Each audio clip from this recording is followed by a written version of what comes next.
Break के बाद स्वागत है आप सभी का और आइए देखते हैं मध्य प्रदेश छत्तीसगढ़ में आज क्या कुछ रहा खास एमपीसीजी 2020 में। छतरपुर से निकली पंडित धीरेन्द्र शास्त्री की सनातन यात्रा में भोपाल के बीजेपी विधायक रामेश्वर शर्मा भी शामिल हुए, जिन्होंने कहा कि सोते हुए हिंदुओं को जगाने का काम बागेश्वर महाराज ने किया है। मक्का मदीना से बोलने वाले लोगों को सुन लेना चाहिए। पूरे ब्रह्मांड में अब केसरी लहराया जाएगा, अब यह यात्रा नहीं रुकेगी। छत्तीसगढ़ में धर्मांतरण का मुद्दा एक बार फिर से गर्मा गया है। रायगढ़ में मसीही समाज ने कलेक्टर को ज्ञापन सौंपकर सुरक्षा की मांग की है। मसीही समाज का कहना है कि पिछले 1 महीने से कुछ हिंदू संगठन के लोग लगातार उनके गिरजाघरों के सामने प्रदर्शन कर रहे हैं, जिससे वो प्रार्थना नहीं कर पा रहे। वहीं दूसरी तरफ सारंगढ़ शहर के सहसपुर में धर्मांतरण का मामला सामने आया। सूचना के बाद हिंदू संगठन मौके पर पहुंचे और धर्मांतरण को रुकवाया। साथ ही पुलिस को ज्ञापन सौंपकर धर्मांतरण की शिकायतों पर तत्काल एक्शन लेने की मांग की है। पंडित धीरेन्द्र शास्त्री की यात्रा उत्तर प्रदेश में प्रवेश कर गई है। इस दौरान काफी भक्त ऐसे हैं जो नंगे पैर यात्रा में चल रहे हैं। कुछ लोग ऐसे हैं जिनके पैरों में छाले तक पड़ गए हैं, लेकिन बावजूद इसके उनके कदम नहीं रुक रहे हैं। ऐसे में लोगों का कहना है कि यात्रा सनातन हिंदू एकता यात्रा हिंदुओं को जोड़ने की यात्रा है। वो भी इस काम में एक सिपाही की तरह काम कर रहे हैं, इसलिए उन्हें फर्क नहीं पड़ता कि पैरों में छाले पड़े हो या कुछ भी हो। यात्रा में शामिल ऐसे लोगों से बात भी की थी हमारे संवाददाता ने, उन्होंने कुछ ऐसे अनुभव साझा किए।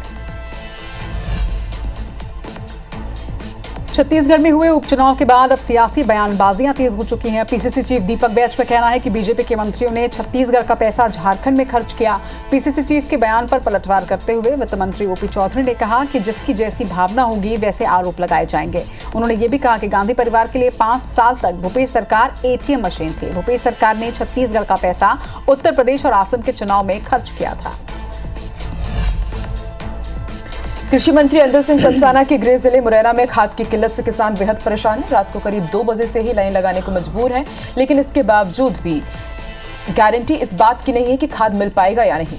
घंटों में लाइन में लगने के बाद भी किसानों में अब धक्का मुक्की की यहां पर नौबत बन रही है। किसान इतने त्रस्त हो गए हैं कि उनका कहना है कि अब वो पलायन कर किसी अन्य जिले में चले जाएंगे।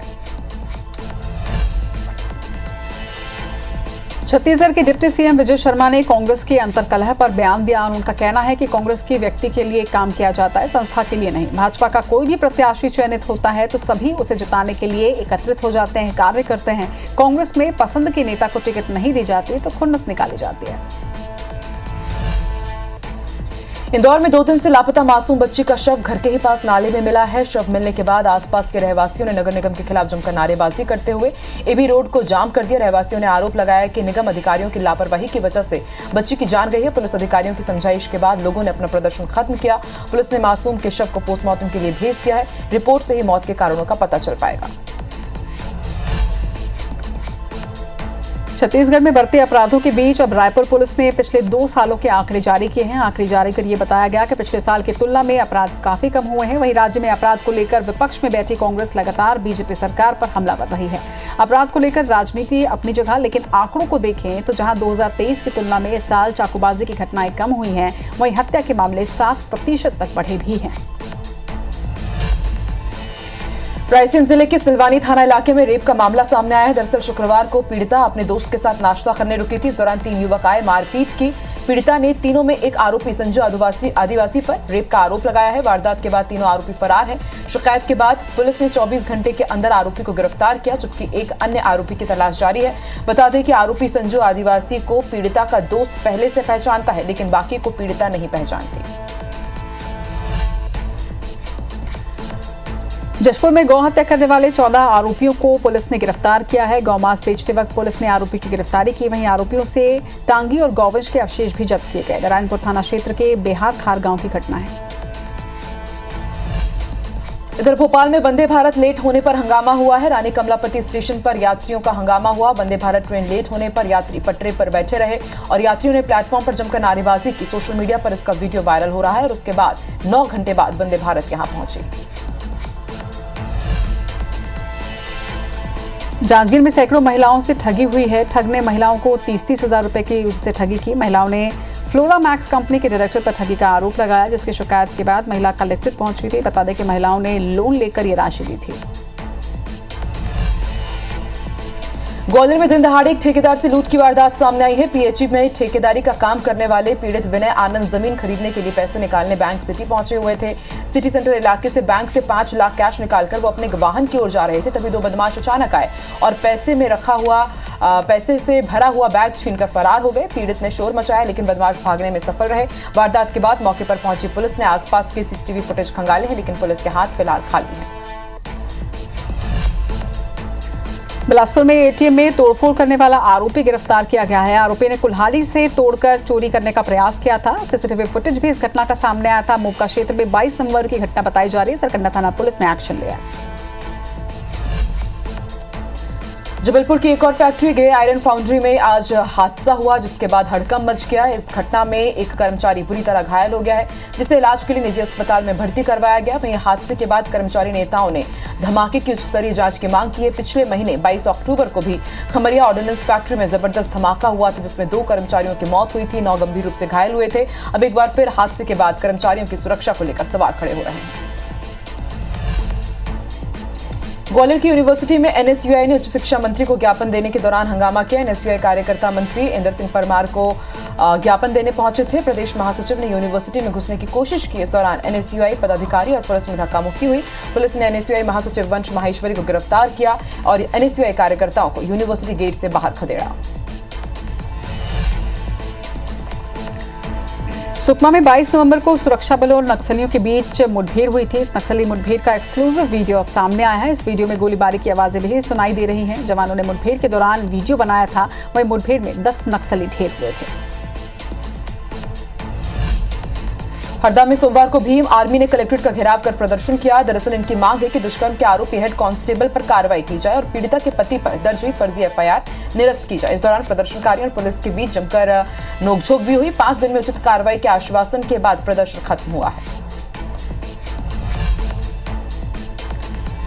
रायपुर में यूपीएससी पीएससी कोचिंग के नाम पर 21 लाख रुपए की ठगी हुई है। कौटिल्य एकेडमी के ब्रांच डायरेक्टर और उनकी पत्नी ने मिलकर एग्जाम की तैयारी करवाने के नाम पर छात्रों से करीब 21 लाख रुपए लिए थे, लेकिन अब ये दोनों ही पैसे लेकर फरार हो गए हैं। सैलरी के नाम पर जो चेक उन्होंने स्टाफ को दिए थे वो भी बाउंस हो चुका है। पुलिस का कहना है कि आरोपी पति पत्नी की तलाश जारी है। जल्द ही उन्हें गिरफ्तार कर लिया जाएगा।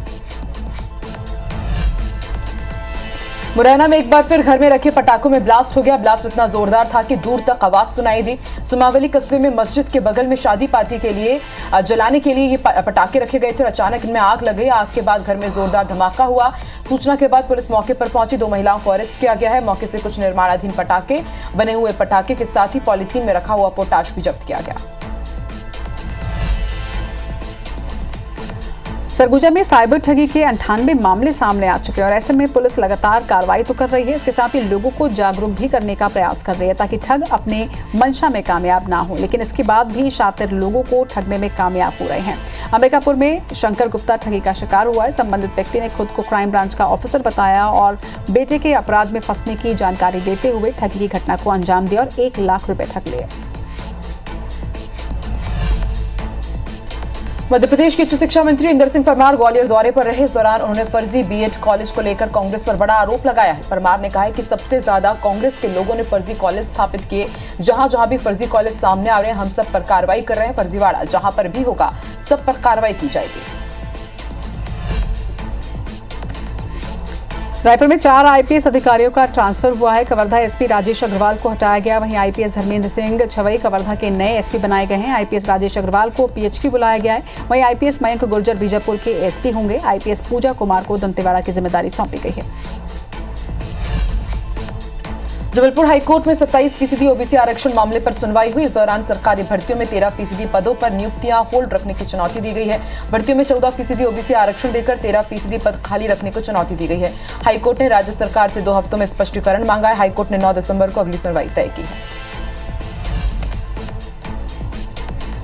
छत्तीसगढ़ में नेशनल हाईवे और स्टेट हाईवे से मवेशी मुक्त करने वाली याचिका पर बिलासपुर हाई कोर्ट में सुनवाई हुई है। कोर्ट में उप महाधिवक्ता यशवंत सिंह ठाकुर ने प्रदेश सरकार की ओर से पक्ष रखा और कोर्ट को राज्य शासन की ओर से उठाए गए कदमों की जानकारी दी। राज्य सरकार ने मामले में कड़ाई से पालन करने के लिए दिसंबर के पहले सप्ताह का समय मांगा, जिसे कोर्ट ने स्वीकार किया। राज्य शासन को हलफनामा दायर करने के निर्देश दिए गए हैं। इसके साथ ही देश के अन्य राज्यों में मवेशी मुक्त करने के लिए बनाई गई नीतियों को अपनाने संबंधित रिपोर्ट भी तलब किया। फिलहाल कोर्ट ने मामले की अगली सुनवाई 16 दिसंबर 2024 को तय की है। इधर कटनी में बमबाजी हो गई, दो गुटों में विवाद हुआ और उसके बाद बम फेंक दिया गया। बम फेंकने का वीडियो भी सामने आया है। बारडोली कॉलेज के पास की घटना है। बता दें कि घटना में कोई जनहानि नहीं हुई है। रंगनाथ नगर थाना क्षेत्र की घटना है। इधर कोरबा में स्वास्थ्य विभाग की गंभीर लापरवाही सामने आई है। एम्बुलेंस में ऑक्सीजन नहीं मिलने की वजह से एक प्रसूता और 2 नवजात बच्चों की मौत हो गई। दरअसल जोगीपाली गांव में आंगनबाड़ी कार्यकर्ता ने अपने घर पर ही जुड़वा बच्चों को जन्म दिया, लेकिन तबियत खराब होने के बाद करतला के सामुदायिक स्वास्थ्य केंद्र में उसे भर्ती कराया गया। बेहतर इलाज के लिए जिला अस्पताल रेफर कर दिया गया था। जिला अस्पताल लाते वक्त अचानक महिला और उसके दोनों बच्चों की तबियत बिगड़ी। अस्पताल में उपचार मिल पाता उसके पहले ही जुड़वा बच्चों और मां की मौत हो गई। मृतका के पति ने ऑक्सीजन की कमी की वजह से पत्नी और बच्चों की मौत का आरोप लगाया है। चलिए, इसी के साथ मध्य प्रदेश और छत्तीसगढ़ की तमाम बड़ी खबरें इतनी ही, लेकिन हर रोज रात को 9:30 बजे MPCG 2020 लेकर हम हाजिर होंगे। आज के लिए इतना ही। नमस्कार।